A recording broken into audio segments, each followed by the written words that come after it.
নীল শাড়ি পরে তুমি জ্যোৎস্না রাতে আসবে আমার কাছে মৃদু পায়ে।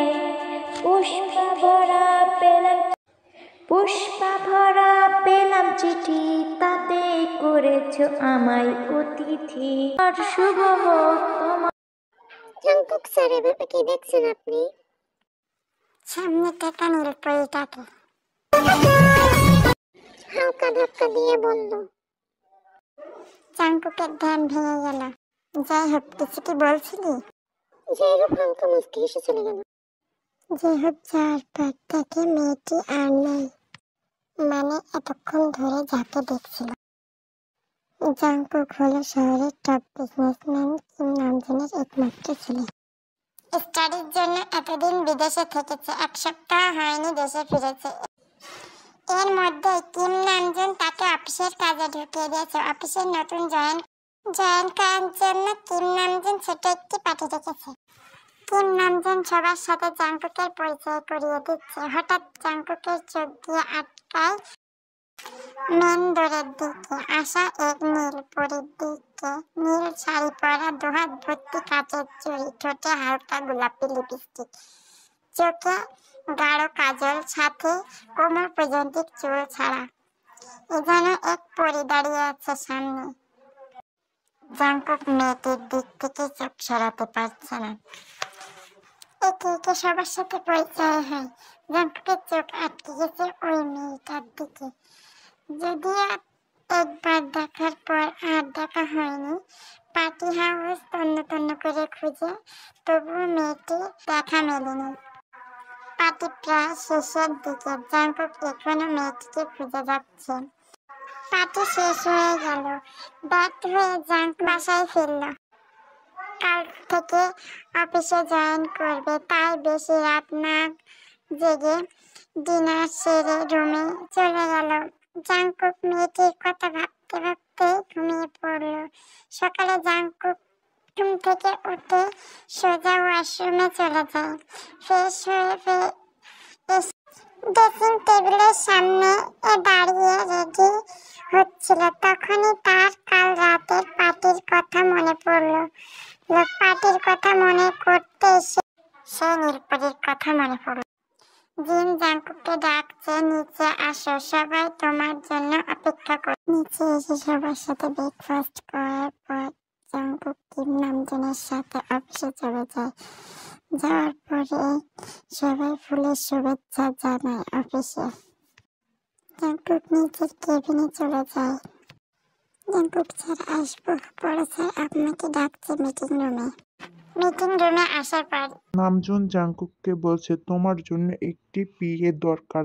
যে হোক, কাল সকাল 12টায় ইন্টারভিউর জন্য সব রেডি করবে। Okay sir.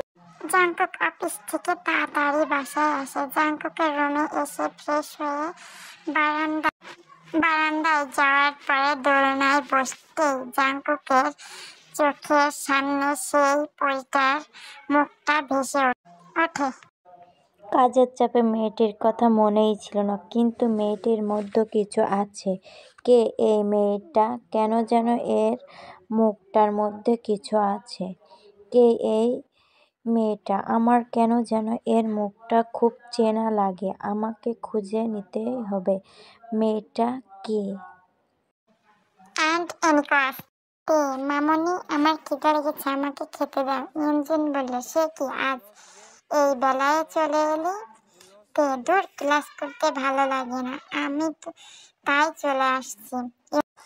মামনি বলল, তোমার তো রোজই এক বাহানা। টেবিলে গিয়ে বসো, আমি খাবার নিয়ে আসছি। ওকে মামনি। তের বাবা বলল, তুই মামনি চলে আসছিস নাকি? হ্যাঁ বাবাই, চলে আসছি। কই তুমি? খেতে আসো, একসাথে খাবো। বাবা, এই তো চলে আসছি। বলল, মামনি জলদি এসো, আমার পেটে ইঁদুর জাম বাজাচ্ছে, জলদি এসো জলদি। এর মা বলল, আরে আসছি আসছি বাবারে, একটু তরসাই না, এই মিনিট। সবাই একসাথে খাবার খাওয়ার পর কে বলল, বাবা একটা কথা রাখবে আমার? সুবিন করুণ দৃষ্টিতে তাকিয়ে বলল, তোর কোনো কথা ফেলেছি আমি? কে বলল, বাবা আমি একটা জব করতে চাই। ইয়ঞ্জন, কি বলছিস তুই? মামুনি, শোনোই না আমার কথা। আমি নিজের পায়ে দাঁড়াতে চাই, নিজে থেকে কিছু করতে চাই। একটা বড় অফিসে পিএর জন্য ইন্টারভিউ নিবে কাল। আমি সেইখানে যাব। তোমরা প্লিজ কেউ না করবে না। আর সবচেয়ে বড় কথা, এইটা কোনো অচেনা অফিস না। বাবাই এতদিন ধরে যে এই অফিসে কাজ করছে সেই জিয়ন ইন্ডাস্ট্রি। সুবিন বলল, ও জিয়ন ইন্ডাস্ট্রি, তাহলে আমার কোনো আপত্তি নেই। বারান্দায় ভাবতে ভাবতে জাংকুক ঘুম পড়েছে। ঘুম ভেঙে দেখে সন্ধ্যা হয়ে গেছে। ঘুমের রেশ কাটেনি এখনো। ডিনার করে ঘরে শুয়ে পড়ে। সকালে উঠে জাংকুক ফ্রেশ হয়ে ব্রেকফাস্ট করে অফিসে চলে যায়। জাংকুক স্যার, আসবো? আপনার জন্য পিএ সিলেক্ট করা হয়ে গেছে। নাম কিম তাইয়াং টি। আজকে থেকে জয়েন করবে। আচ্ছা ঠিক আছে, আমার কেবিনে পাঠিয়ে দাও।